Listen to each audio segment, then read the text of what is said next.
आप हंस रहे हैं, लेकिन ये गंभीर बात है।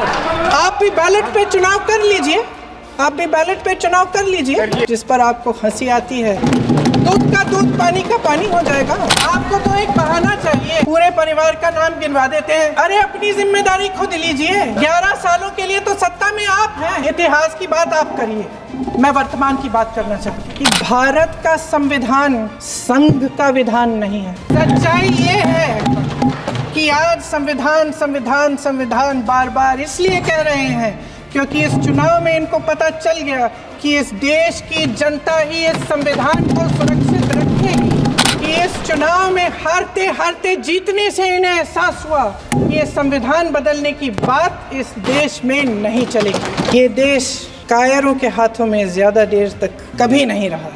अगर लोकसभा में ये नतीजे नहीं आए होते तो ये संविधान बदलने का काम भी शुरू कर लेते। आज जनता को सच बोलने से डराया जाता है, धमकाया जाता है।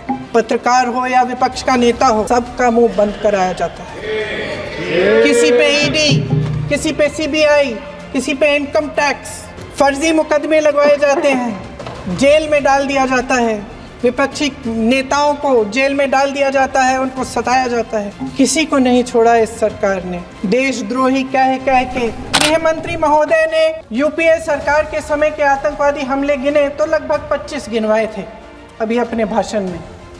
इस गुट ने कश्मीर में 25 हमले 2020 और 2025 के अंदर 2008 के मुंबई के हमलों का जिक्र किया, बार बार कहा कि मनमोहन सिंह जी की सरकार ने कुछ नहीं किया। ये तो जानकारी होगी ना कि उसी समय जब वो आतंकवादी हमला चल रहा था तभी उन आतंकवादियों को मार डाला था। एक बचा था और उसको भी फांसी दे दी थी 2012 में। महाराष्ट्र के मुख्यमंत्री ने इस्तीफा दिया। देश के गृह मंत्री ने जिम्मेदारी लेकर इस्तीफा दिया।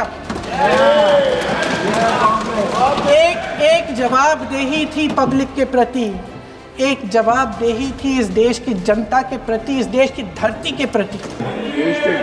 गृह मंत्री जी के कार्य क्षेत्र में आता है इंटेलिजेंस ब्यूरो। क्या गृह मंत्री जी ने इस्तीफा दिया? इस्तीफा छोड़िए, जिम्मेदारी ली। राजा भेष बदलकर बाजार में आलोचना सुनने जाता था। ये सुनने जाता था कि प्रजा मेरे बारे में क्या कह रही है, मैं सही रास्ते पे चल रहा हूँ कि नहीं। लेकिन आज का राजा भेष तो बदलते हैं। आज के राजा शौक तो है उनको भेष बदलने का, लेकिन न जनता के बीच जाने की हिम्मत है और न आलोचना सुनने की।